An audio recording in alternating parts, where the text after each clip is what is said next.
तो B is the answer, B is the correct answer. ठीक है, बट आजकल वो हो रहा है। कंटिन्यूअस बजट का डिफिनेशन बताएं भाई, तौहीद भाई, कंटिन्यूअस बजट का डिफिनेशन बताओ भाई।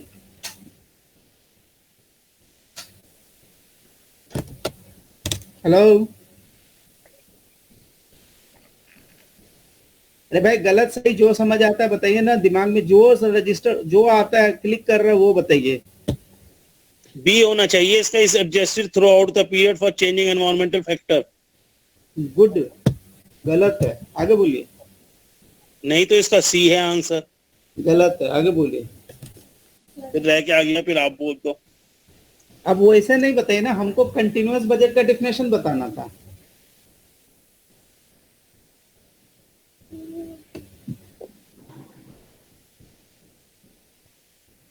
सी लग रहा है महेश भाई। अच्छा, और बताए भाई भार्गवी। डी है सर, क्योंकि continuous budget is something that that keeps adding one, last में जो उनका होता है ना उस पे एक पीरियड ऐड करते रहते हैं उसमें। सो उसको आई हमने थिंक क्या बोला था आंसर, पता है, उसको हमने रोलिंग बजट भी बोला था उसका नाम। हाँ। हमने क्या बोला था, एक को ड्रॉप करेंगे एक्चुअल ऐड करेंगे, एक ड्रॉप करेंगे एक्चुअल ऐड करेंगे। जिस हाँ, तो जिसके उससे उस हिसाब से डी होना चाहिए answer. D is the correct answer. जो मेरे रोशन भाई ने एक सवाल भी हमसे कर दिया था, बताइए कि अगर पहले महीना, अगर 12 महीना में 10,000 करके इक्वली डिस्ट्रीब्यूट है, पहला महीना में 30,000 खर्चा हुआ था, आप रोलिंग को क्या करेंगे। तो हमने बताया कि आप अगर जस्टिफाई कर दीजिए कि ये खर्चा अगर जेन्यून है तो फिर हम बजटरी स्लैक इंट्रोड्यूस करके इसको एडजस्ट कर लेंगे, और नहीं तो अगर ये प्रूफ हो जाए कि ये 3 महीने का बजट है तो 3 महीने का बजट हटा के इसको एक्चुअल कर ऐड कर देंगे। यू रिमेम्बर रोशन भाई, याद रहता है भाई। 69 बताओ भाई, please 69, Yalla Yalla Habibi 69।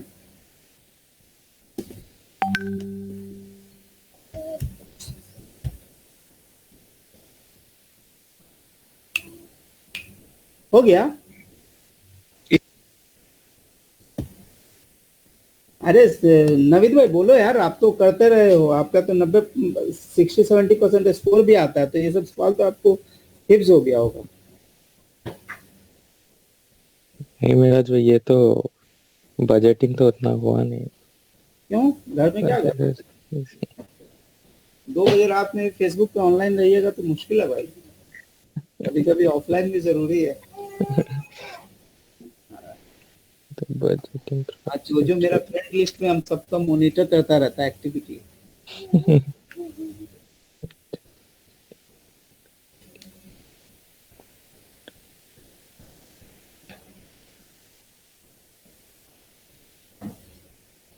Covid पर ये तो ए लगेगा मेराज भाई आंसर। लगेगा नहीं बोलो यार, अच्छा से बोलो, समझ के बोलो, एक्सेप्शन है तो सही बताने का। मुझे तो यही लग रहा है। बोला है the budget process would be one of the one the budget process should be one that motivate managers and employees to work what the management which is the least likely to motivate the manager। तो least likely में सिर्फ वही होगा कि top management अगर budget set करेगा तो ये मोटिवेट नहीं करेगा, तो A is the correct answer. A is the correct answer. अगर सारे बंदे जब जब सारे सबऑर्डिनेट अगर मिलके उसको करेंगे तो फिर वो मोटिवेटेड रहेगा, फिर पार्टिसिपेशन से करेंगे तो मोटिवेट रहेगा। Use of management bye exceptions होता है तो वहां पे क्या होता है, वेरिएंस के हिसाब से काम होता है। ठीक है, तो ये थोड़ी सी चीजें हैं जिसको आपको एक बार रीड करनी पड़ेगी। चलिए ये थोड़ा सा क्वेश्चन नंबर 70, आप 70 नहीं, क्वेश्चन नंबर 71 अगर आप बता सकते हैं तो बताए। कोई भी आदमी कैलकुलेटर लीजिए, नंबर कैलकुलेट करके बताइए।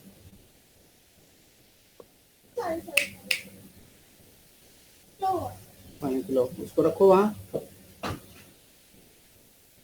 हाँ 71 भाई।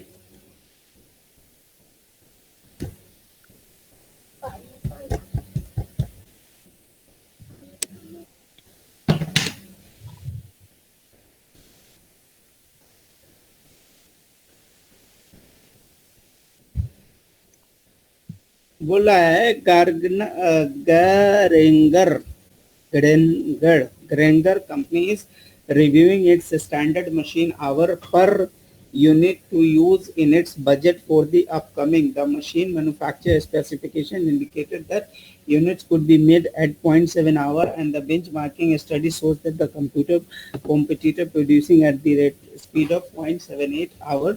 The Granger actual result for last 5 years is 0.83 machine hours unit, even though a standard of 0.8 machine hour that has been established using the engineering studies. The standard Geiger should be used in its upcoming budget. तो उसके लिए सबसे बेहतर option क्या रहेगा? और जो भी आंसर दीजिएगा रीजनिंग के साथ दीजिएगा.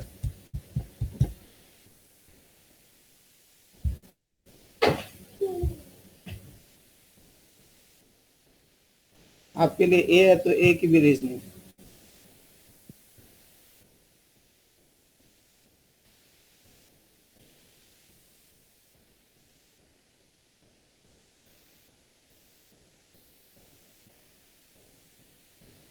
आप बोलो कि आपके लिए ए बजट होना चाहिए, उसकी रीजनिंग आप दे रहे हो.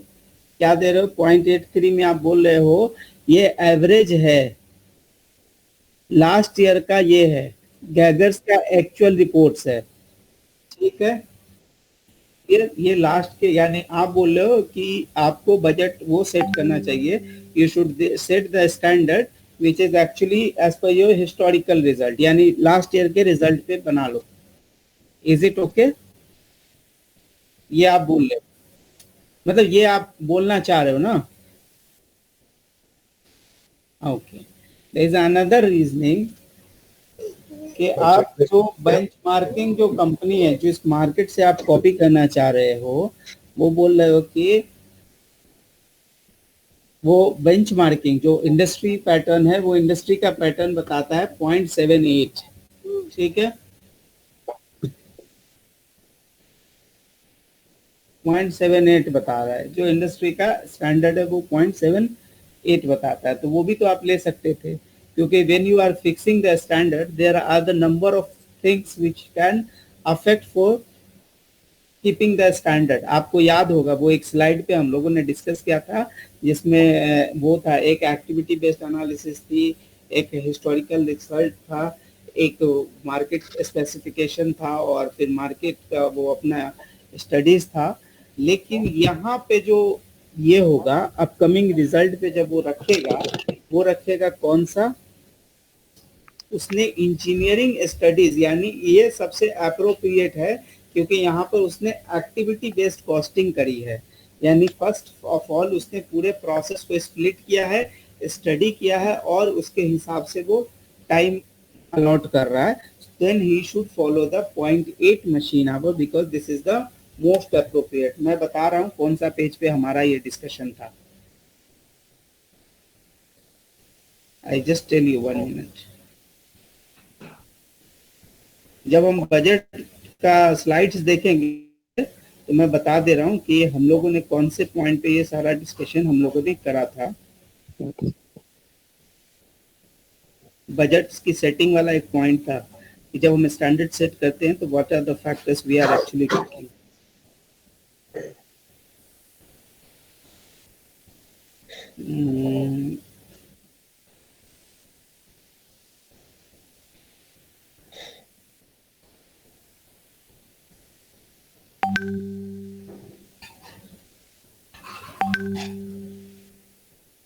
STANDERD standard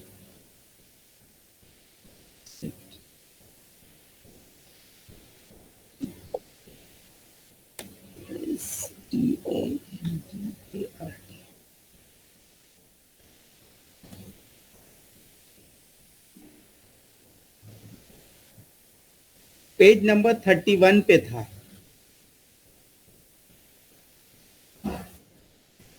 ये वाला.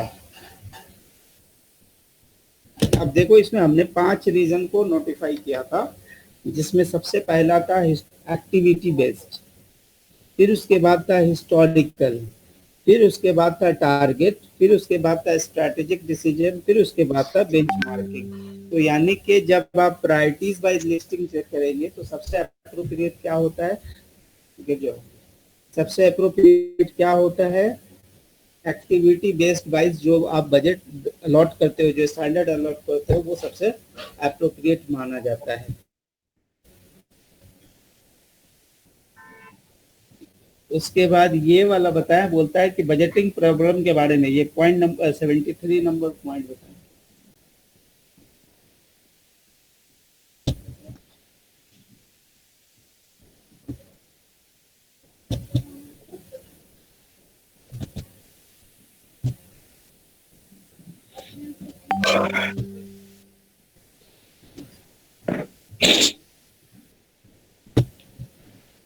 Seventy three.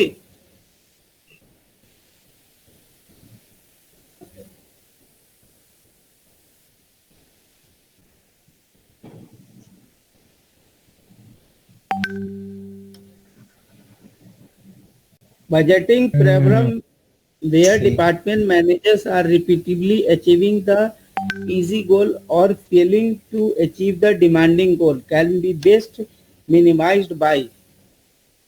उसको आप कैसे मिनिमाइज कर सकते हो? आपने देख लिया कि एक बजट हमने बना के दिया हुआ है, बंदा उसको अचीव ही नहीं कर पा रहा, ठीक है, या तो जो उसमें हल्का हल्का काम है जैसे कि प्रमोशन निकालना वो कर ले रहा है, लेकिन सिस्टम पे जो है डेटा की इंटीग्रिटी चेक करना वो नहीं हो पा रहा है नसीर भाई के लिए। तो वहां पे क्या करना पड़ेगा नसीर भाई, बताइए क्या करना पड़ेगा? क्योंकि आप लोग डेटा के इंटीग्रिटी वाला बजट में आप लोग सक्सेस नहीं है।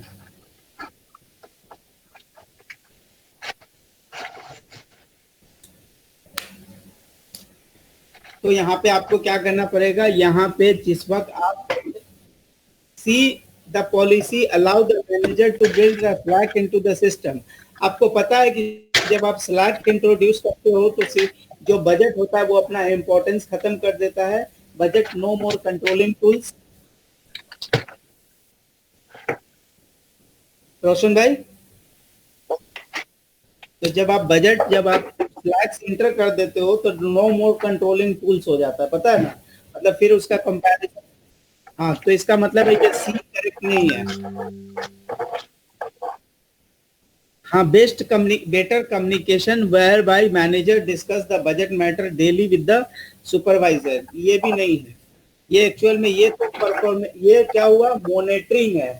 ये प्लानिंग, कंट्रोलिंग, उसके बाद जो मॉनिटरिंग वाला पार्ट आता है, यानी ऊपर में प्लानिंग किया, उसमें प्लानिंग, मॉनिटरिंग, कंट्रोलिंग, एग्जीक्यूटिव, ये उस प्रोसेस में आ रहा है। एक्चुअल आंसर इज कि आप जब बजट बनाओगे उस समय में आप पार्टिसिपेटिव बनाओगे, उस समय में सबसे इनपुट लोगे ताकि वो अचीवेबल होगा। You have to take the input by that time so that it would be achievable। ठीक है, लग रहा है हमारे कमाल भाई नहीं है।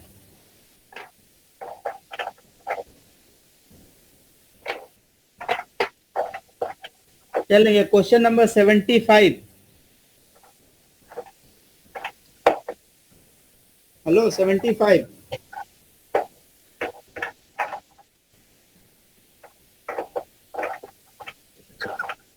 इकट्ठी 75।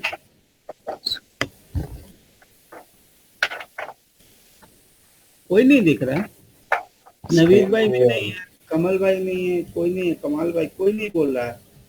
75 का क्या आंसर है?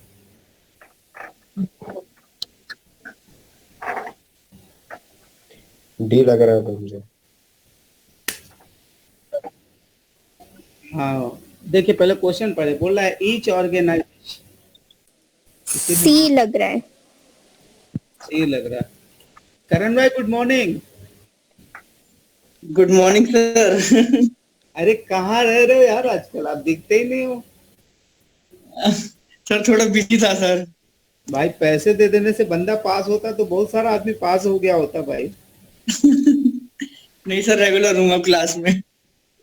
नहीं, हमने देखा है, मतलब बंदे ने फीस दे दी तो उसको लगता है कि अब तो मैं पास हो ही जाऊंगा। नहीं सर, ऐसा नहीं है, मेहनत करनी पड़ेगी। हाँ तब ठीक है। नहीं, हमको लगा कि ऐसा कोई वो बाइनोमियल थ्योरम लगता होगा, नॉर्मल डिस्ट्रीब्यूशन, प्रोबेबिलिटी डिस्ट्रीब्यूशन। नहीं नहीं सर। चलो क्वेश्चन नंबर 75 बताओ भाई। 75 का डी किसने बताया है भाई? बोला है, आपने बताया है, तो आपने बोला each organisation plan and budget is operation for slightly different reason. ठीक है, स्लाइटली डिफरेंट रीजन, हर बंदे की ऑब्जेक्टिव डिफरेंट होती है। Which one of the following is not a significant reason for planning, जो कि सिग्निफिकेंट रीजन नहीं है प्लानिंग के लिए। ठीक है, तो पहला रीजन प्लानिंग के लिए सिग्निफिकेंट रीजन नहीं है। जब आप बजटिंग या प्लानिंग कर रहे हैं तो इसमें से कौन एक रीजन है जो उतना इंपॉर्टेंट नहीं है? ठीक है, तो पहला आपने बताया कि forcing manager to consider the expected future trend and condition, तो ये आपके लिए, आपको लगता है कि ये सिग्निफिकेंट नहीं है?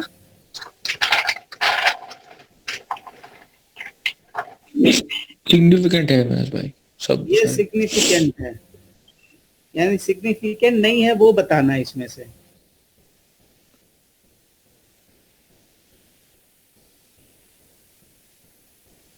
डी लग रहा है महेश भाई।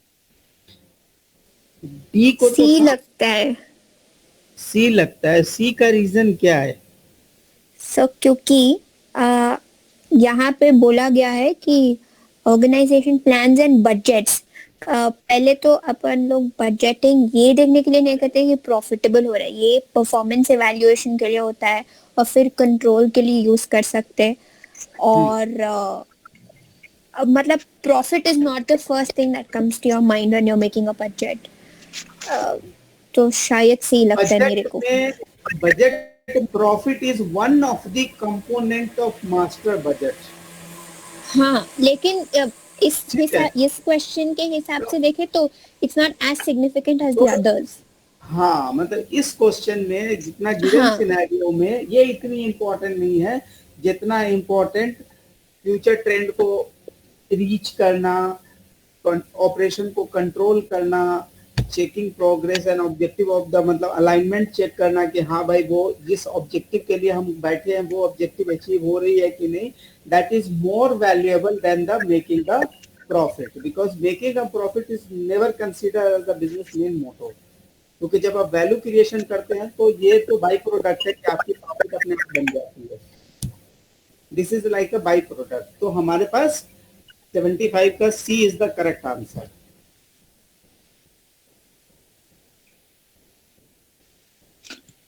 ठीक है, अब बोल रहा है कि इसमें रीजन बता रहा है कि कौन सा एक रीजन है जिसके कारण प्लानिंग बजटिंग हमेशा फेल हो जाता है। Top management support. फेल हो जाता है, लैक ऑफ फेल नहीं, हम बोला फेल हो जाता है। बी लग रहा है भाई। लैक ऑफ तो हमको पता है कि मैनेजमेंट का सपोर्ट नहीं मिलेगा तो फेल हो जाएगा, लेकिन हम बी होगा भाई। क्या है, क्या कर रहे हैं भाई साहब? बी भाई, B D B B B for Bangalore. हाँ हाँ बी होगा भाई, ज्यादा आंसर बी है भैया। डी तो रटा हुआ आंसर है।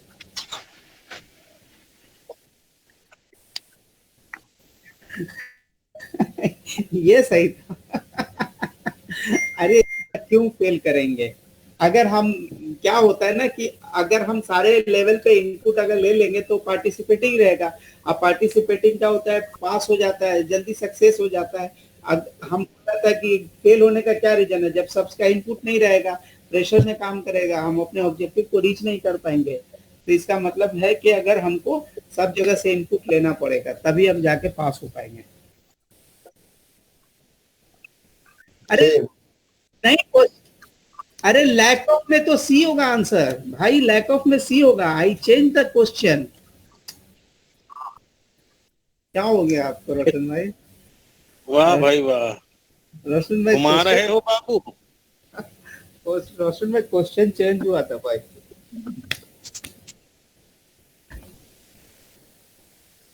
चलो क्वेश्चन नंबर 79। बजटिंग।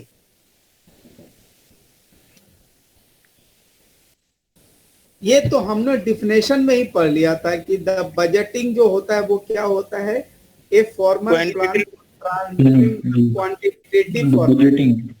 अच्छा, हाँ, तो ये तो हमने डिफिनेशन में ही पढ़ लिया था, तो इस पे कुछ नई बातें नहीं है।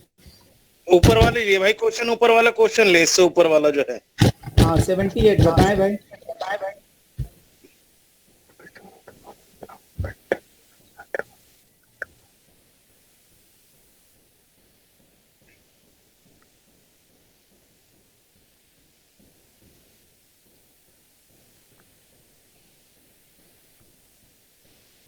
बोल रहा है which of the following would follow the better use of the standard cost and variance analysis to help improve the managerial decision making. बोल रहा है which of the following allow the better use of standard costing. तो standard costing में कौन चीज आपको सबसे बेहतर यूज कर मतलब हेल्प मिलेगा? Which of the following will allow a better use of standard costing and variance analysis to help improve the managerial decision making? पहला बोल रहा है कि एक the company A does not differentiate between the variable and fixed in calculating its overhead variance. So this is not going to help you in doing the standard costing and variance analysis because standard costing या variance analysis में fixed के लिए अलग formula होता है, variable के लिए अलग फार्मूला होता है। अगर if you are not differentiating तो फिर क्या होगा, आप इससे प्रॉपर मैनेजमेंट बाय एक्सेप्शन का डिसीजन नहीं ले पाएंगे। तो ए जो है क्वालिफाई नहीं कर रहा है। डी पे आइए, B uses the prior year's average actual as the current year's standard. तो ये वाला में भी आप स्टैंडर्ड को बहुत ज्यादा यूज नहीं कर पाएंगे, ठीक है। उसके बाद बोल रहा है investigate only the negative variance. ये इसका डिसएडवांटेज है। हमने क्या बताया था कि जब when you do the variance analysis you have to investigate both the part, favourable unfavourable, दोनों आपको इन्वेस्टिगेट करना पड़ेगा क्योंकि that is a part of management by exception. उसके बाद डी बोलता है constantly revise the standard to reflect the learning curve. तो ये आपके डिसीजन मेकिंग में ये इम्पैक्ट करेगा क्योंकि the moment you are doing the variance analysis you will see कि आपके वेरिएबल फेवरेबल या अनफेवरेबल क्या है और साथ में आप अपनी लर्निंग्स को चेक कीजिए, both the things, तो आप बेटर डिसीजन मेकिंग कर सकेंगे। यहाँ पे क्वेश्चन ये था कि आप बेटर डिसीजन मेकिंग में कौन सा कंपनी या कौन सी पोजीशन आपके लिए हेल्पफुल है। तो question number D is the helpful क्योंकि आप अपने स्टैंडर्ड को रिवाइज करें, इम्प्रूव करें, चेक करते रहे कि आपको क्या बेनिफिट मिल रहा है जो आपके डिसीजन मेकिंग में। और ये वेरिएंस एनालिसिस आपको ये करने में मतलब variance analysis will help you to do all this analysis. तो यहाँ पे आंसर्स होगा डी।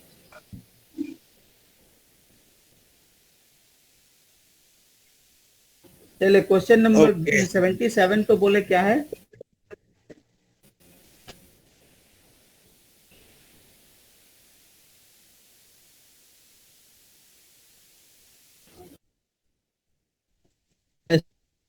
ऑप्शन के साथ मेरे पास स्क्रीन हैंग हो रहा है मेरे भाई, नहीं है। मोबाइल में देख रहा है का जी हाँ, मोबाइल में कभी कभी धोखा दे देता है।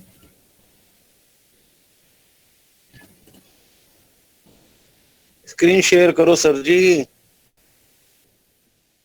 अरे वो कट किया मेरे भाई, हमारे तौहीद भाई ने बोला ना स्क्रीन में प्रॉब्लम हो रहा था, तो मैंने उनके रिक्वायरमेंट को एडहियर रिस्पॉन्ड करने के लिए मैंने वो कट किया था।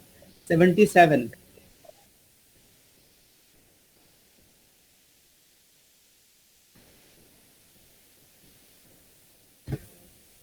भाई, मैं अभी वेरिएंस एनालिसिस का एक क्वेश्चन कराऊंगा, तू चेक के सबको याद है कि नहीं, कौन कौन अग्री है? सही है सर जी, करा देना।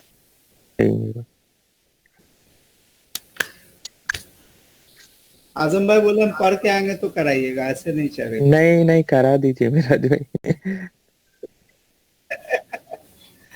चलो भाई 77 77 77 77।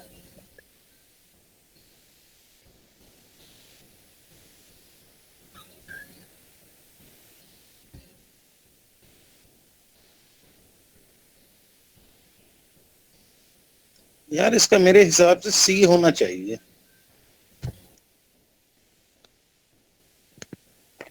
बट पहले क्वेश्चन क्या बोला, rainbow incorporation recently appoint the Margaret. अरे नसीर भाई, मार्गरेट काम कर रही है कि नहीं ऑफिस में? ले क्या छेड़ के बैठ गया। अरे नहीं, वो इस यशवंत भाई का काम पड़ गया उससे, इसलिए एचआर में काम करती है ना, इसलिए पूछा।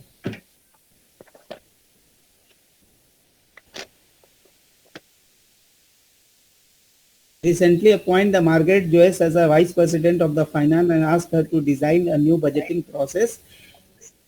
ठीक है, उसको बताया गया Joyce has changed by dividing the company's annual budget by 12. Joyce then prepared the monthly budget for each department and asked the manager to submit the monthly report compared to the actual. The sample monthly report दिया हुआ है, इसमें हमारे पास actual budgeted और variance है। The बोल रहा है the monthly budget where was imposed from the top and will create the behavioral problem. All the following are the reason except one. बोल रहा है कि lack of considering the factors such as seasonality. ये बोल रहा है कि ये प्रॉब्लम एक्सेप्शन बताना, सबसे पहले बताना है कि all the following are the cause of such problem. ये जो वेरिएंसेस हो रहे हैं उसके ये सारे रीजंस हो सकते हैं, एक को बता एक एक्सेप्शन होगा। तो पहले ये रीजन तो सही है क्योंकि उसने सीजन को कंसीडर नहीं किया, तो ये वेरिएंस लाजिम है, यानी ये सही आया है। The top manager toward the management process, the top management authorizations attitude, authoritarian attitude toward the budget process, ये भी एक रीजन हो गया क्योंकि यहाँ पे आपको एडजस्ट करने का या फिर सामने से पार्टिसिपेटिंग अप्रोच नहीं लगाया, तो ये वेरिएंस आने का ये वन ऑफ द रीजन है। तीसरा है flexible budget rather than a fixed budget, the use of flexible budget rather than a fixed budget. तो ये वाला अप्रोच जो है ये उसके प्रॉब्लम का रीजन नहीं हो सकता, क्योंकि हम उसको ये नहीं बोल सकते कि क्योंकि हमारा कंपैरिजन मंथली हो रहा है जो कि फ्लेक्सिबल है, डिवाइडेड बाय 12 है, तो हम उसको क्योंकि हमारा base of comparison is same, so that cannot be a reason for the differences. The inclusion of non-controllable costs such as the depreciation हमने बजट में भी लिया था, एक्चुअल में भी लिया था, that is the one of the component, that is the one of the cost, but हम पूरे को एनालिसिस कर रहे हैं, तो हम यहाँ पे बोल सकते हैं कि ये बाकी सारी रीजन वेरिएंस के रीजन करेक्ट है except one, and that what is the use of flexible than the fixed one, because monthly पे हमारा वो डिवाइड करके मिला हुआ है, एक्चुअल भी हमको डिवाइड करके मिला हुआ है। ठीक है, तो ये हम चेंजेस के लिए हम इसको ये नहीं बोल सकते कि आपने डिवाइड करके 12 कर दिया तो मेरा जो वेरिएंस है वो गलत है, यानी यह मेरी वेरिएंस जो है वो गलत आ रही है। तो आंसर वुड बी सी।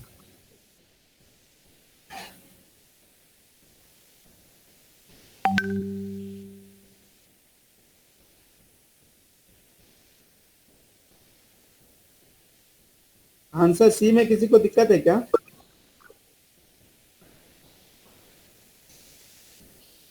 पहले क्वेश्चन किसी को समझ आया कि नहीं आया? पहले क्वेश्चन तो वहां है। भार्गवी, आपको क्वेश्चन समझ आता क्या? हाँ सर, समझ में आ गया। हाँ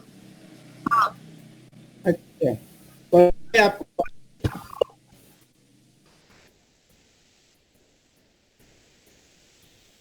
क्वेश्चन समझ आया?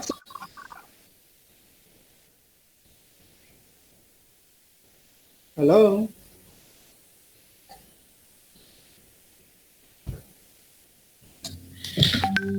जी हाँ महराज भाई, हमको वेरिएंस कॉलम देखना है क्या? देखिए उसने क्वेश्चन, इसीलिए मैंने बोला कि क्वेश्चन समझ में आया कि नहीं, क्योंकि ये पहला चीज है। क्वेश्चन इसलिए कि एक बंदा आया, उसने क्या किया कि हर डिपार्टमेंट वाले को उसने भेज दिया पूरा जो पिछले साल का साल भर का जो बजट था ना, उसको उसने डिवाइड बाय 12 करके उसने एक बजट बना के सबको भेज दिया कि देखो तुम्हारा मंथली कंजम्पशन बजट ये है, तुम्हारा मंथली बजट ये है, ठीक है। सबको भेज भाज के उसने नक्की कर दिया। अब जब बाद में दोनों की कंपैरेटिव्स बनी बजट और एक्चुअल का, तो देयर इज अ वेरिएंस। तो अब वो बोल रहा है कि सारा वेरिएंस जो है वो सही है, यानी ये वेरिएंस आने के जो रेंज के रीजन हमने बताए। एक ने कि भाई मेरे जो वेरिएंस आए हैं, क्यों? क्योंकि आपने डिवाइड बाय 12 कर लिया, आपने सीजन को कंसीडर नहीं किया। मेरा जो है वुलन कपड़े का कारोबार है और वो है गर्मी में नहीं चलता, तो अब मेरा वेरिएंस अगर गर्मी में आ रहा है, इसका मतलब ये है कि you have not consider the season. तो हमारा वेरिएंस में ये एक रीजन है, लेकिन वो आगे से ये पूछ रहा था कि we not one of the reason.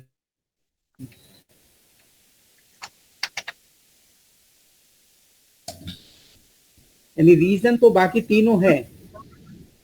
जी जी जी, हाँ, मतलब जो दूसरा एक गलत बता रहे हैं, ये मैं बता रहा हूँ क्योंकि आपके बजट थे और मैं कंपेयर कर रहा हूँ, तो मेरे आपके रीजंस यही हैं, हम और फर्दर आपको एक्सप्लेनेशन नहीं दे सकते। एक बंदा बोल रहा है कि भाई कुछ नॉन कंट्रोलेबल कॉस्ट थे, आप उस बेस पे अगर आप कंपैरिजन कर रहे हो तो हम कुछ नहीं कर सकते, because this is the actual. क्योंकि आपके बजट के हिसाब से डेप्रिसिएशन 2700 बनता था, जबकि मेरा एक्चुअल 3000 बन रहा है, जिसपे मेरा कोई कंट्रोल नहीं है। लेकिन एक बंदा ये बोल रहा था नहीं भाई साहब, ऐसा है कि आप ना मतलब आप फ्लेक्सिबल बजट दे रहे हैं, जबकि आपको एक फिक्स बजट के साथ कंपेयर करना था। तो ये रीजनिंग एक्सेप्टेबल नहीं है, क्योंकि आपका मंथली इज द फ्लेक्सिबल और आपका मंथली इज द एक्चुअल, तो दोनों के बीच का कंपैरिजन है। तो आंसर नंबर सी जो है, which is the exception of this variance.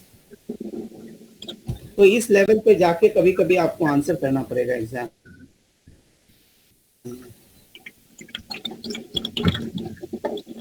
ठीक है, मैं अभी देखेंगे, पढ़ लेंगे एक बार। ठीक है,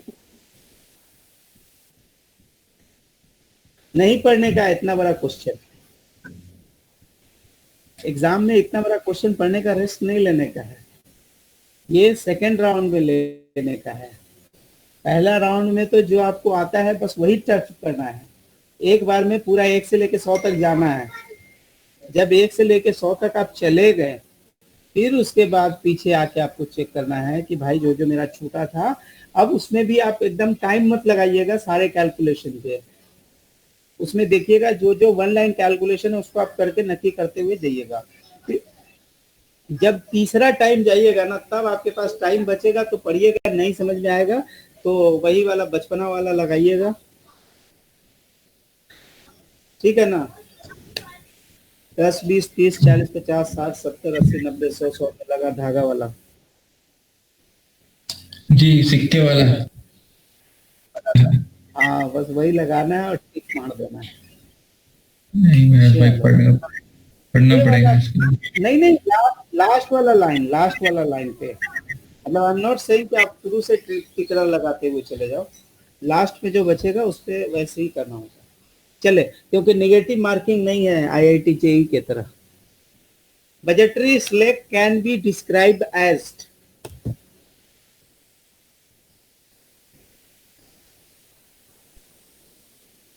डी। बताओ भैया। डी है। डी है रोशन भाई।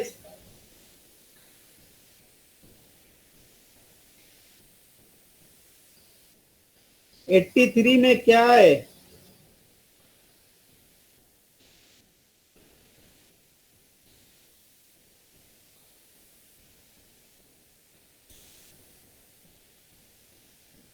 बजटरी स्लैक होता क्या, पहले ये तो बताइए।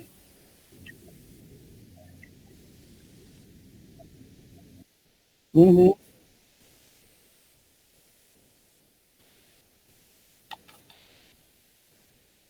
हम्म।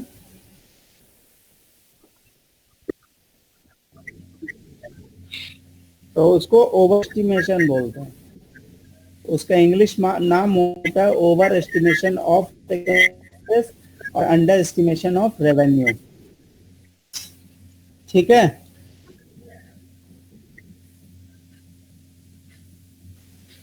यस, रिग्रेशन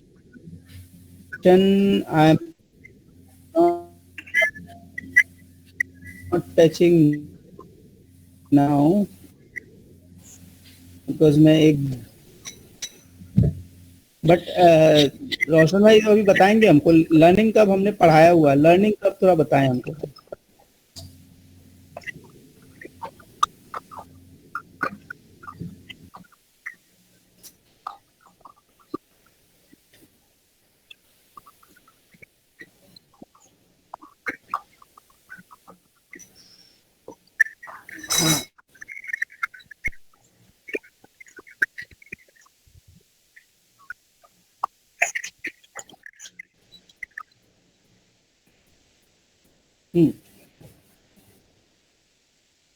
सबसे पहले ये बताइए कि लर्निंग कब कहाँ यूज होता है।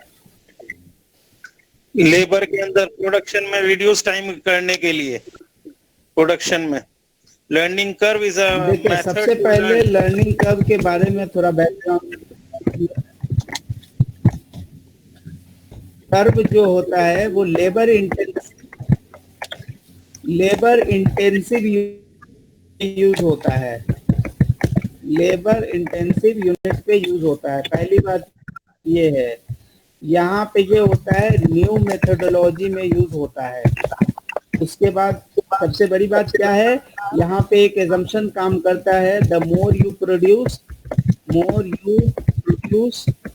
You reduce your production time, more you reduce your production time. तो ये इसके हैं। अब इस पे क्या होता है, इसमें हमारे जो CMA में स्टडी है वो बहुत सिंपल है। ठीक है, वहां पे क्या होता है कि हम जो भी यूनिट प्रोड्यूस करते हैं उसका जो मल्टीप्लायर बनता है हमेशा 2 का बनता है। इसका बनता है 2 यूनिट का मल्टीप्लायर बनता है, 2 यूनिट मल्टीप्लायर, यानी कि 1 2 4 8 इस तरह से करता है मल्टीप्लायर। अब क्या होता है कि जो पहला यूनिट आपने बनाया है, मान लो वो उसमें आपको 100 आवर्स लगते थे और आपका लर्निंग रेट है, यानी अब आप जब चीज़ों को सीखते हो तो आपका लर्निंग रेट 90% का है।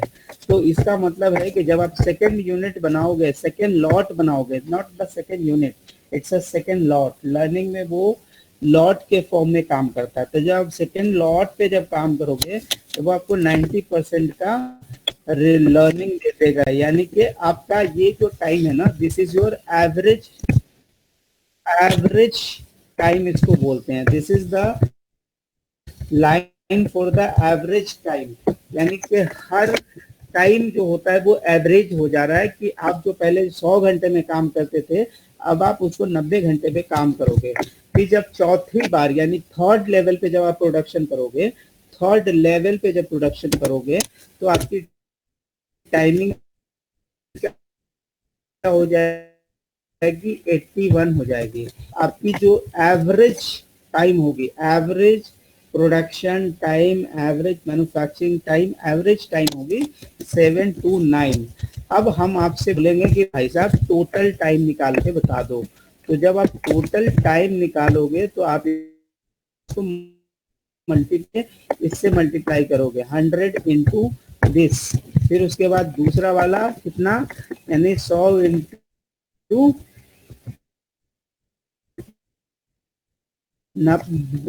Into 4, 81 into 4।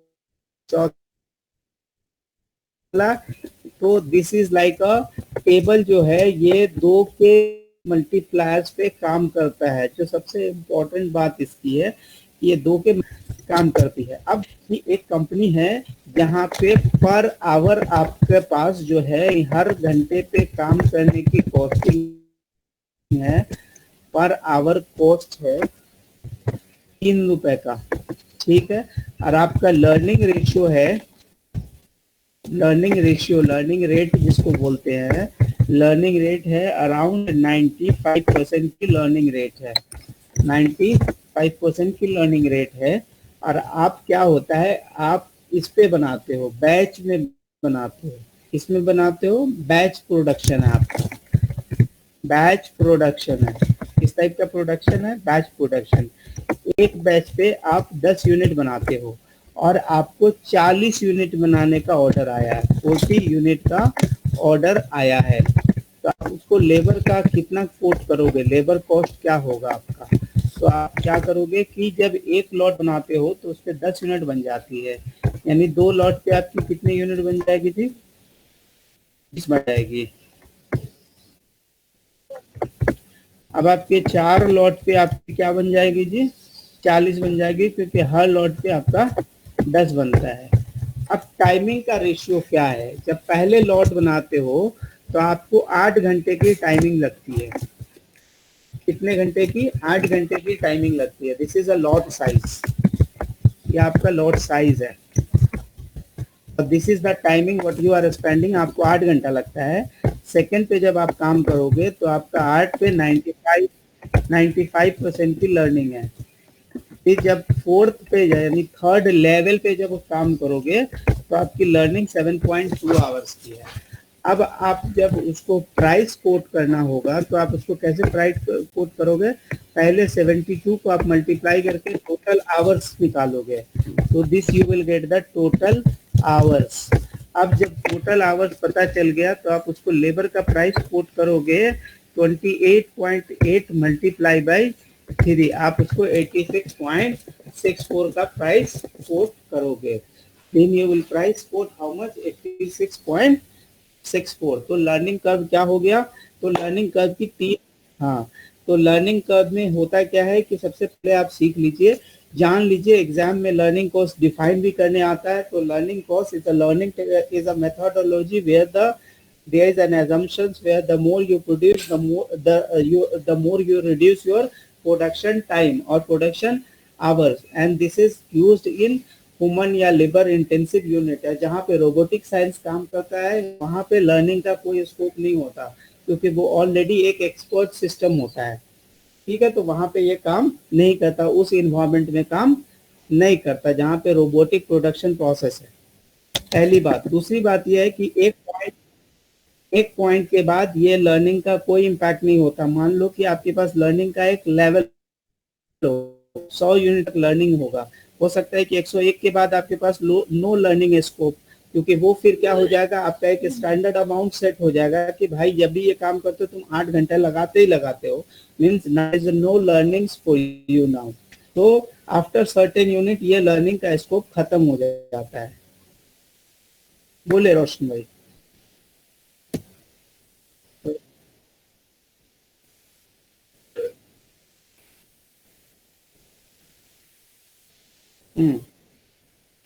हाँ, तो जब आप ये हो जाओगे, जब नहीं, ऐसा कोई मैथमेटिकली डिफाइंड नंबर नहीं है, ये एक हाइपोथेटिकल स्टडीज है, ठीक है। सबसे बड़ी बात ये है कि this all studies is hypothetical, और वो सिर्फ एग्जाम में काम आता है, रियल लाइफ में तो बस वही है कि जितना, अब देखियो, एक नॉर्मल फ्रीक्वेंसी है ना कि एक बंदा को आप ऐड करने दीजिएगा, 3 डिजिट का एक एडिशन एक बंदे को दीजिएगा, ठीक है। तो एक क्लास 2 का, एक यूकेजी का बच्चा है, it's a very practical thing, एक यूकेजी का बच्चा है, उसको 3 डिजिट का एडिशन दीजिएगा, 3, 6, 5, तो हो सकता है कि उसकी एवरेज टाइमिंग इसको कैलकुलेट करने पे 3 मिनट की हो, और जब वो क्लास 1 में चला जाएगा तो वो 1 मिनट लेता होगा, और वो क्लास 2 में जाता होगा तो भी वो 1 मिनट लेगा, जो नॉर्मल फ्रीक्वेंसी की टाइम है। अब वो क्या क्लास बीकॉम में चला आएगा तो क्या वो 0.75 0.05 ले लेगा, नहीं लेगा, बिकॉज लर्निंग का जो लेवल था वो यहाँ आके खत्म हो गया। हाँ, तो it's a very hypothetical studies, ये सिर्फ बुक में आता है, रियल लाइफ में सिर्फ इतना ही समझिए कि यूकेजी के बच्चे को आप इंग्लिश एक पेज लिखना सिखाते हो, 30 लाइन का पेज होता है, 30 लाइन को लिखने में उसका मिनिमम कितना मिनट जाएगा, तो उसका आधा घंटा जाएगा। लेकिन वही बच्चा जब क्लास 5 में आ जाता है तो वो आधा घंटा नहीं लेके वो 20 मिनट लेता है, और सेम बच्चा अगर क्लास 7 में आ जाता है तो वो हो सकता है कि वो 8 मिनट लेगा, उसके बाद उससे जिंदगी में वो कभी भी आप लिखवाओ वो 8 मिनट 8.25 मिनट में कंप्लीट करेगा। इसका मतलब ये नहीं कि वो 2 मिनट में वो पूरा पेज कंप्लीट कर देगा। तो लर्निंग का लिमिटेशन ये होता है कि एक सर्टेन पॉइंट के बाद क्या होता है, लर्निंग का अप्रोच ये खत्म हो जाता है, स्कोप नहीं रहता। लर्निंग को इससे आसान, हाँ वो मैंने पढ़ा है, आप अपने पढ़ाई को क्लास 5 के बच्चे को पढ़ा दो, मतलब आपकी पढ़ाई कंप्लीट हो गई।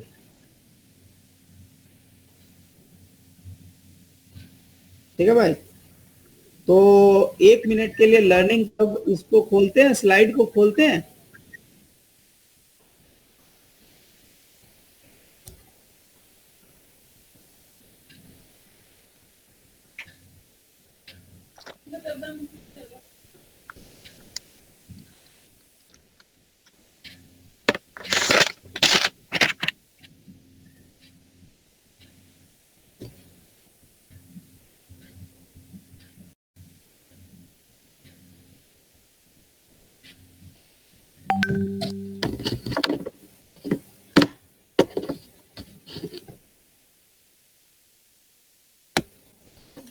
ये स्लाइड नंबर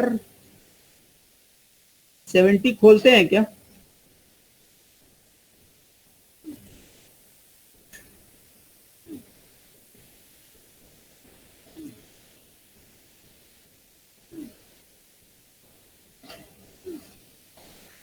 सर आपको मैंने क्वेश्चन भेजा, वो करवा देना अभी लास्ट में। हाँ वो मेरे को मिल गया है। वो कहाँ का क्वेश्चन है, किस चैप्टर सेक्शन है का है ये? तो सर यूनिट 1 सर। हाँ भाई ये का मेरे को लग रहा, लास्ट में करवा देना सर। ठीक है लास्ट में करा लेंगे।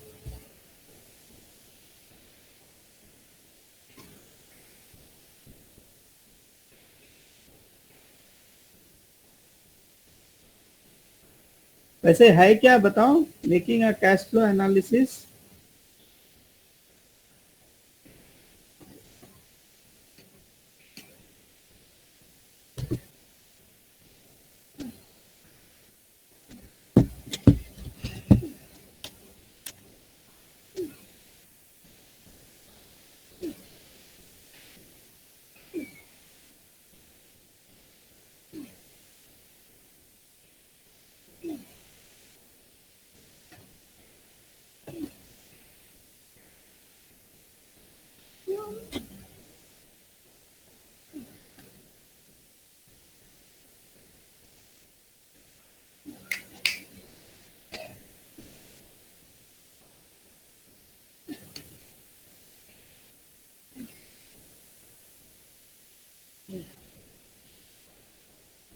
पेज 70 पे आते हैं।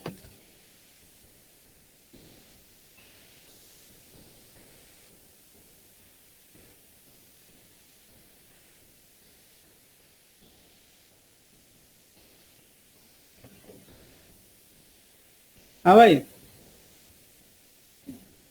लर्निंग कर्व ये जो होता है, what is the two learning curve model. एक होता है क्यूमुलेटिव एवरेज लर्निंग मॉडल, दूसरा होता है इंक्रीमेंटल यूनिट। जो अपने एग्जांपल्स जो अपने पढ़े हैं वो क्यूमुलेटिव लर्निंग कर्व था, वहां पे मल्टीप्लाई बाय 2 से होता था। दूसरा यहाँ पे क्या होता है कि जो लर्निंग कर्व होता है यूनिट निकालने का, जहाँ पे क्या होता है फर्स्ट यूनिट पे जो टाइम निकाला उसके बाद मल्टीप्लाई बाय 2, उसके बाद लर्निंग रेट का रेट। तो this is the way we are calculating and getting that. तो जो पहला यूनिट पे आपका टाइम निकला वो उसको मल्टीप्लाई बाय 2 करते हैं, फिर उसके बाद लर्निंग कर्व का एन, ये जो एन होता है वो नंबर ऑफ डबलिंग होता है, यानी जिसको हमने स्टेप्स बोल के आपको डिफाइन किया हुआ है। तो ये इसको करके हमारा आंसर आ जाता है। ठीक है, उसके बाद ये एग्जाम्पल में एक छोटा सा क्वेश्चन आता है एग्जाम में, लर्निंग कर्व के डिसएडवांटेज आता है।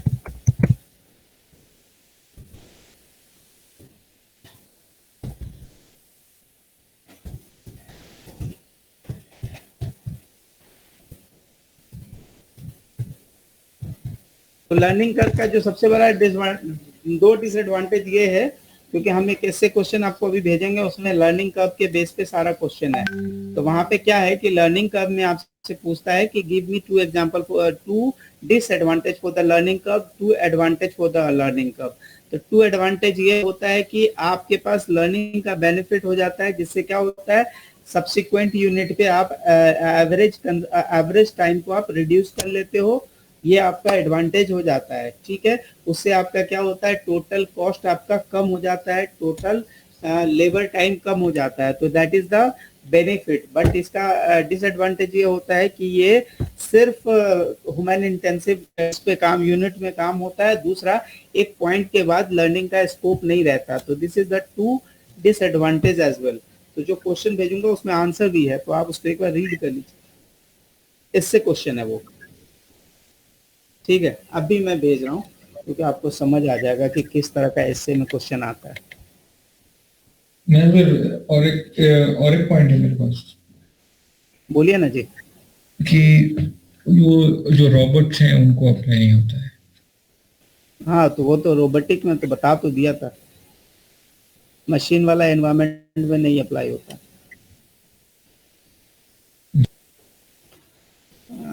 अरे वो क्या है सीएमए सपोर्ट पेपर, क्या है उसका नाम क्या है जी सीएमए सपोर्ट पेपर का?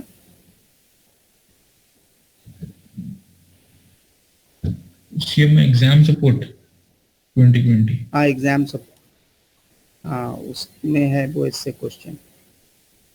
एग्जाम सपोर्ट है किसी के पास? होगा अपने जी, फाइल जी, सेक्शन में। उसके जो न्यूमेरिकल्स, उसके जो ऐसे क्वेश्चन है ना, it's very good quality question. मेरे पास है मेरा भाई।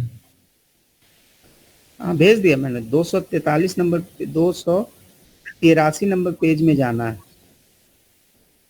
ये रहा क्वेश्चन आपके स्क्रीन पे, आप लोग अपने अपने मोबाइल पे चेक करें। दिस इज द ऐसे क्वेश्चन, एग्जाम में इस टाइप के क्वेश्चन पूछते हैं। बोला क्या? जी देखिए इस टाइप के पूछते हैं।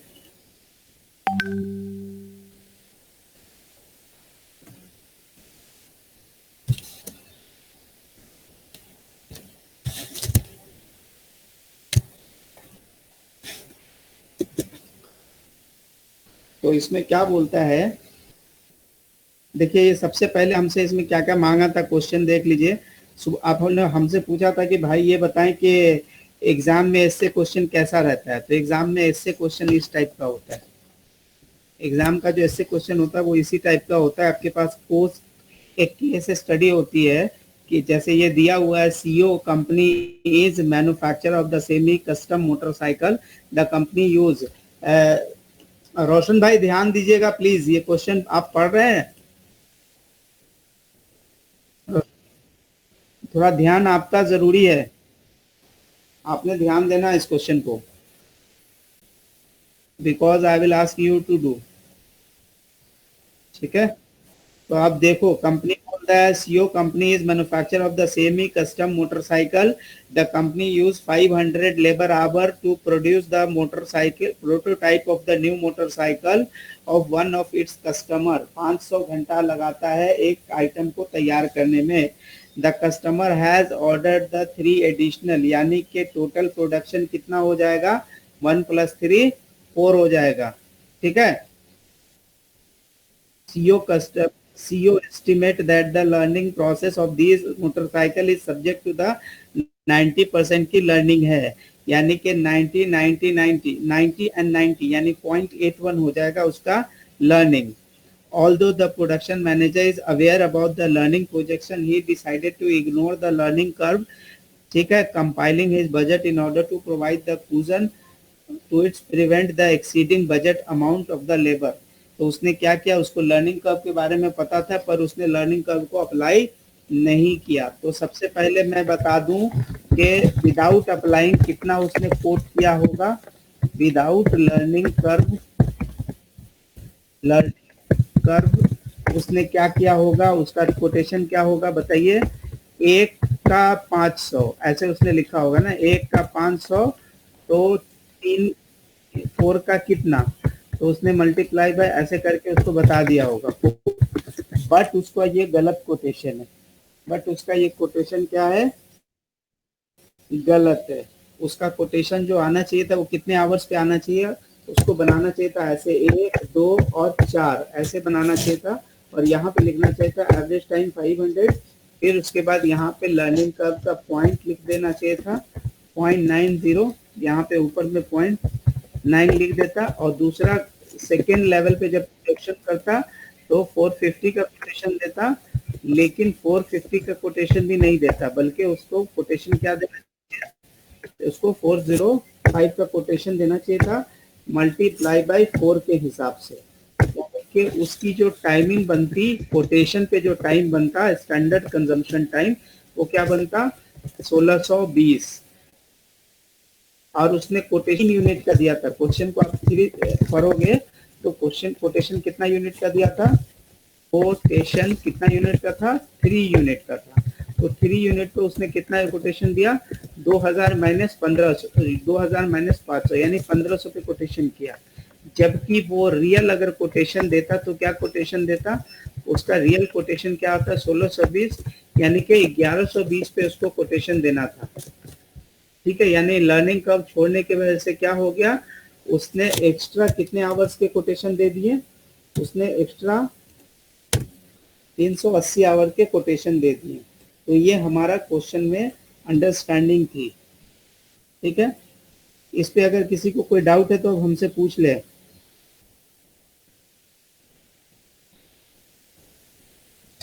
जी महाराज भाई, मैं ये बात नहीं समझा कि उन्होंने कितना पूछा है, मैं ये समझ गया जी। देखिए, पहले क्वेश्चन को आपने समझा कि उसने विदाउट लर्निंग कर्व क्या कोटेशन दिया होगा, उसने 3 एडिशनल यूनिट के लिए।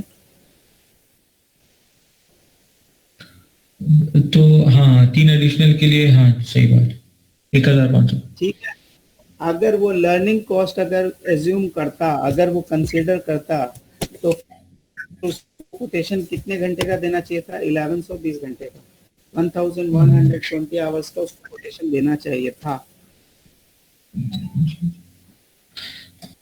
ठीक है जी जी। तो पहला क्वेश्चन है, by using the cumulative average time learning curve estimate the total number of hour that are required to manufacture the first 4 unit.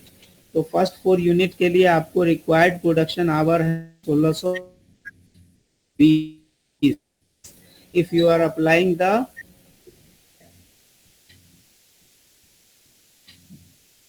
Learning curve,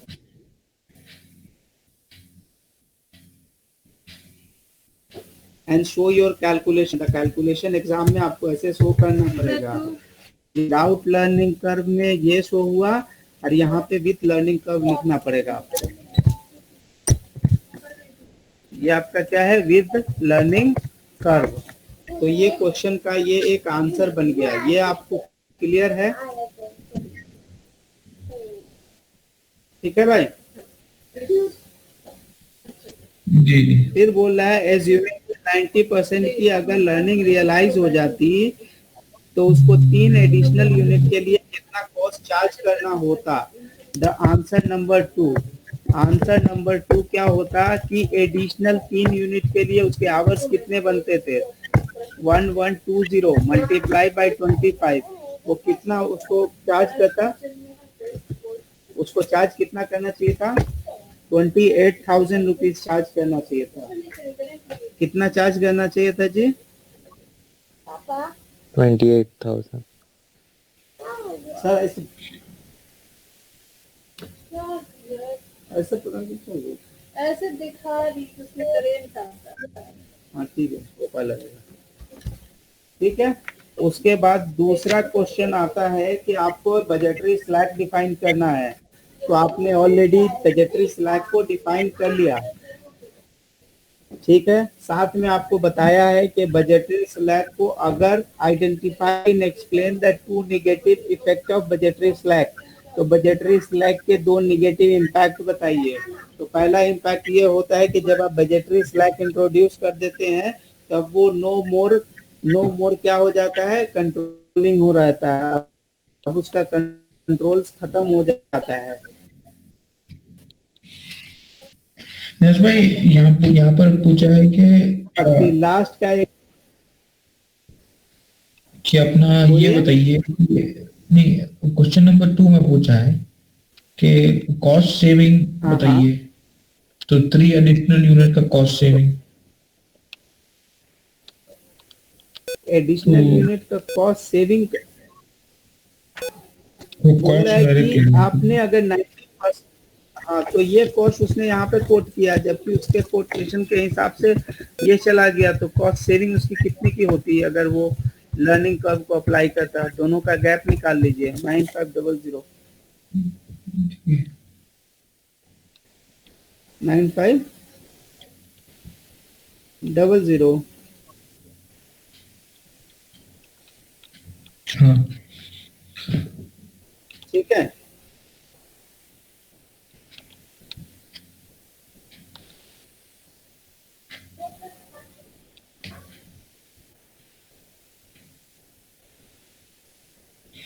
और 3 एडिशनल यूनिट मांगा है, तो 3 एडिशनल यूनिट 1500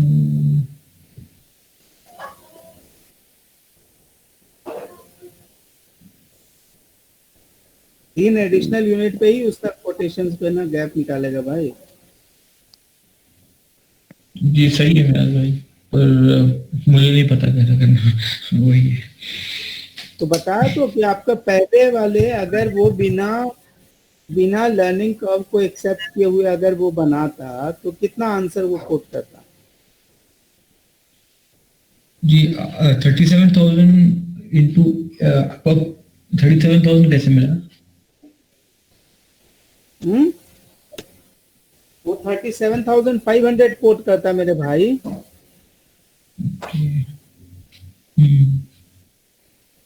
अब अगर लर्निंग कर्व को वो accept कर रहा है तो उसको कितना कोट करने मिल रहा है?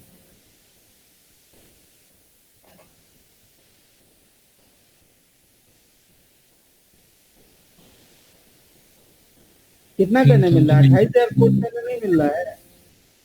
1500 अच्छा पर ओके 25 है ना, सही बात, मैंने वो बोल गया। ओके $25 है पर यूनिट, ठीक है ठीक है।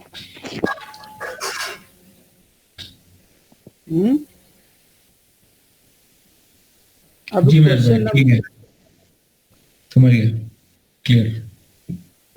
ये क्लियर हो गया। एक मिनट में आपको उसके बाद जो 80% लर्निंग पे उसका आंसर बताना था।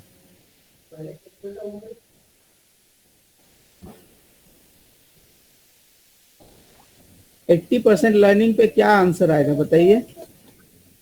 80% पे वही आपको रेट बदलाने पड़ेंगे, ऊपर का रेट बदलिए और 0.8 पहले का तो 500 ही होगा, दूसरे का बदलेगा। क्या बदल के क्या आएगा?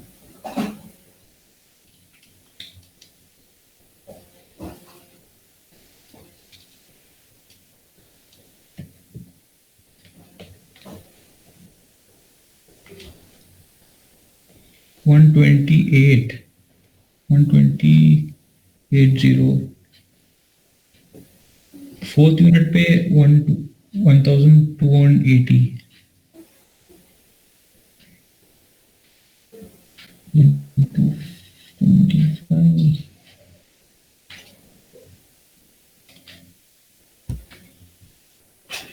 आंसर किधर है भाई? 80% पे क्या है लर्निंग?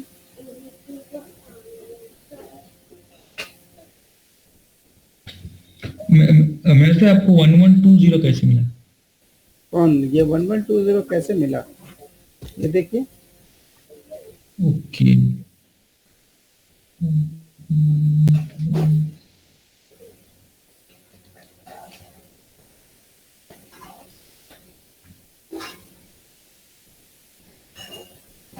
सात सौ अस्सी आना चाहिए 3 यूनिट का, 4 यूनिट का आना चाहिए 1280। 3 यूनिट का 80 780 हाँ 4 यूनिट का 1280 थी, ठीक है सही है। और 19,500 में आ रहा है टोटल जो लर्निंग का। अच्छा उसके आगे 1 मिनट रुके ना, इसका आंसर खोज रहे। आंसर बड़ा गंदा दिया हुआ है भाई, मिलता ही नहीं।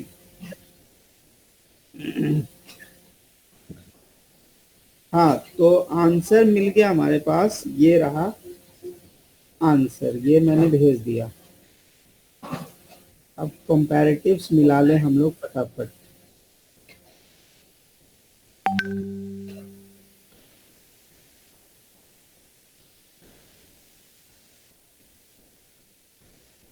आंसर मिला आपको, सारे के आंसर्स?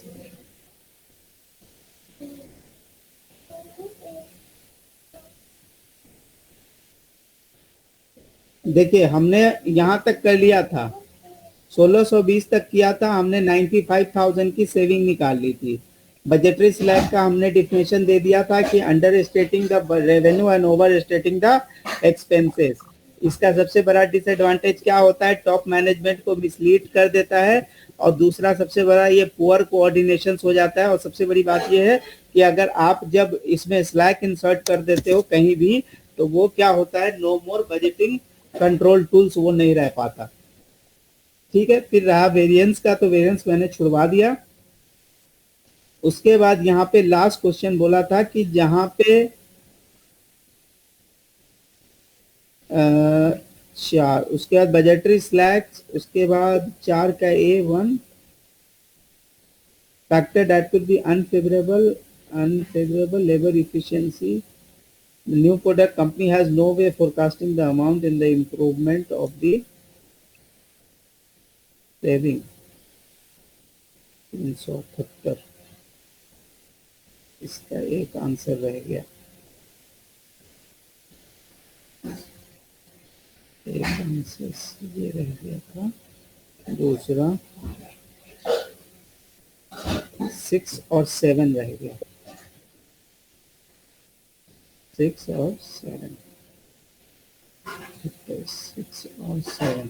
6 वाला में तो आप लोगों ने आंसर निकाल लिया है, तो मैं जस्ट वेरीफाई करवा दे रहा हूँ आपको।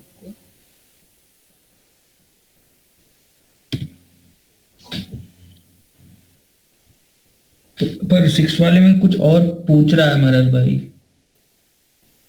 7th वाले पे पूछ रहा होगा मेरे भाई, 6 वाले में हमसे कुछ और पूछ रहा है।